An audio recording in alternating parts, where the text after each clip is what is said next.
মধ্য অসমৰ অন্যতম অগ্ৰণী শিক্ষানুষ্ঠান নগাঁও মহাবিদ্যালয়।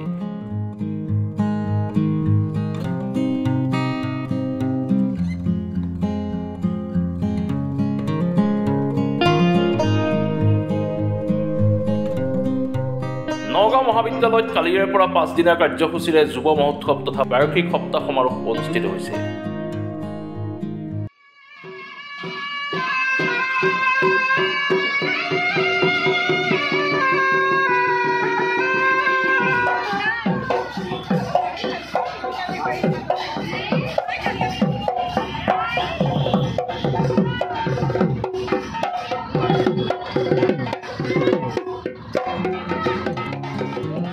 আজি দ্বিতীয় দিনৰ কাৰ্যসূচীৰ অনুসৰি মহাবিদ্যালয়খনৰ 21টা বিভাগে ভাৰতবৰ্ষৰ বৰ্ণিল বৈচিত্ৰ্যৰে এক সাংস্কৃতিক শোভাযাত্ৰা উলিয়ায়।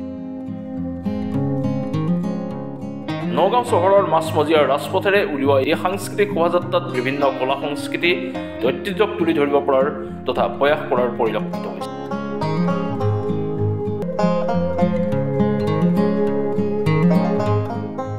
এই সাংস্কৃতিক শোভাযাত্ৰাৰ জৰিয়তে এটা কথাই স্পষ্ট হৈছে যে নতুন প্ৰজন্মৰ শিক্ষাৰ্থীসকলে ভাৰতবৰ্ষৰ বৈচিত্ৰ্যপূৰ্ণ কলা সংস্কৃতিৰ ক্ষেত্ৰত সচেতন।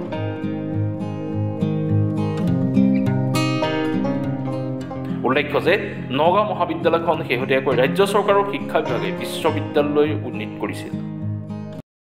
আৰু মহাবিদ্যালয় সপ্তাহ এইবাৰ অনুষ্ঠিত হৈছে।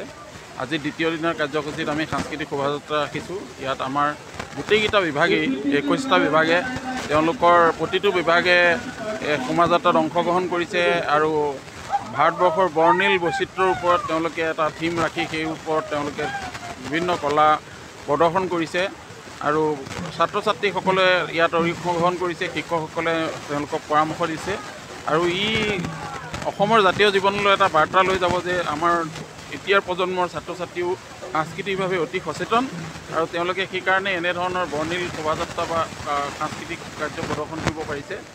আৰু এইবাৰৰ এইটো এটা তাৎপৰ্য আছে যে আমাৰ নগাঁও মহাবিদ্যালয় ইতিমধ্যে বিশ্ববিদ্যালয় হৈছে আৰু এইটো চাগে আমাৰ কলেজ হিচাপে কৰা শেষ যুৱ মহোৎসৱ কলেজ উইক হ'ব। অহা বছৰৰ পৰা আমি বিশ্ববিদ্যালয় সপ্তাহ হিচাপে পালন কৰিব লাগিব।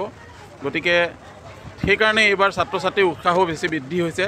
যদিও কলেজত এতিয়া কোনো ছাত্ৰৰ একতা সভা নাই যদিও ছাত্ৰসকলে অতি সুশৃংখলিতভাৱে শিক্ষকসকলৰ তত্বাৱধানত ইয়াত অংশগ্ৰহণ কৰিছে। আমি ইয়াত এই কাৰ্যসূচীবিলাকত আমি দুটামান তেওঁলোকক কথা লক্ষ্য ৰাখিব কৈছিলোঁ যে ইয়াত কোনো যান বাহন ব্যৱহাৰ কৰিবলৈ দিয়া হোৱা নাই, ইয়াত কোনো জন্তু ব্যৱহাৰ কৰিবলৈ দিয়া হোৱা নাই আৰু প্লাষ্টিকৰ বস্তু ব্যৱহাৰ কৰিবলৈ দিয়া হোৱা নাই। এনেধৰণৰ কিছু আমি নিৰ্দেশনা জাৰি কৰিছিলোঁ আৰু ছাত্ৰ ছাত্ৰীসকলে সেইটো পালন কৰিছে আৰু মই সকলোকে ধন্যবাদ জনাইছোঁ, মিডিয়া কৰ্মীসকলেও ধন্যবাদ জনাইছোঁ আমাৰ এই অনুষ্ঠানটোক এনেধৰণে তেখেতসকলে প্ৰদৰ্শিত কৰাৰ কাৰণে ব্যৱস্থা গ্ৰহণ কৰিবলৈ। এইটো আমাৰ 5 দিনৰ কাৰণে অনুষ্ঠিত হৈছে। আজি দ্বিতীয় দিনা আৰু অন্তিম দিনা আমাৰ অহা শুক্ৰবাৰে 21 তাৰিখে সামৰণি অনুষ্ঠান হ'ব। সামৰণি অনুষ্ঠানত আমাৰ মুখ্য অতিথি হিচাপে গুৱাহাটী বিশ্ববিদ্যালয়ৰ সন্মানীয় উপাচাৰ্য নন্দীগোপাল মহন্তদেৱে অংশগ্ৰহণ কৰিব মুকলি সভাত আৰু সাংস্কৃতিক সমাৰোহ হ'ব। তাৰপিছতে সাংস্কৃতিক অনুষ্ঠান হ'ব আৰু তাত মুখ্য শিল্পী হিচাপে বম্বেৰ পৰা অনিন্দিতা পালে অংশগ্ৰহণ কৰিব আমন্ত্ৰিত শিল্পী হিচাপে আৰু নগাঁৱৰ বা অসমৰ এজন বিশিষ্ট শিল্পী কৃষ্ণমণি নাথেও এই অনুষ্ঠানটোত উদ্বোধন কৰি সংগীত পৰিৱেশন কৰিব। ইয়াত প্ৰতিযোগিতা আছে। আমাৰ খেলা ধূলা ইতিমধ্যে আমাৰ 2-3 দিন আগৰ পৰাই খেলা ধূলাবিলাক অনুষ্ঠিত হৈছে আৰু এতিয়া সাংস্কৃতিক প্ৰতিযোগিতা বিভিন্ন ধৰণৰ আৰ্ট ক্ৰাফ্ট তেওঁলোকৰ বিভিন্ন ক্ৰীড়া কুইজ বক্তৃতা সকলো বিভাগ কোনো এটা বিষয় বাদ নাই। তেনেধৰণৰ এটা বিষয় নাই যিটোত আমাৰ ছাত্ৰ ছাত্ৰীয়ে আনকি ভাৰ উত্তোলনত আমাৰ ছাত্ৰীসকলেও অংশগ্ৰহণ কৰিছে, যোৱাকালি অনুষ্ঠিত হৈছে। গতিকে তেনেধৰণে আমাৰ হৈছে আৰু এইবাৰ এটা আমি নতুন সংযোজন কৰিছোঁ যে বাতৰি পৰিৱেশন কৰাৰ এটা প্ৰতিযোগিতা। ছাত্ৰ ছাত্ৰীসকলে খুব কম সময়ৰ ভিতৰত 3-4 মিনিটত বাতৰি পৰিৱেশন কৰিব লাগিব, যেনেধৰণে ইলেক্ট্ৰনিক মিডিয়াত বাতৰি পৰিৱেশন কৰা হয় তাৰ এটা প্ৰতিযোগিতা ৰাখিছোঁ আৰু ছাত্ৰ ছাত্ৰীসকল অতি উৎসাহী। বহু দলে নাম দিছে। ভাবিছোঁ এইটো এটা এইবাৰ সাংস্কৃতিক আমাৰ যিটো কলেজৰ সপ্তাহ সমাৰোহত ই অতিৰিক্তভাৱে সোণত সুৱগা চৰাব।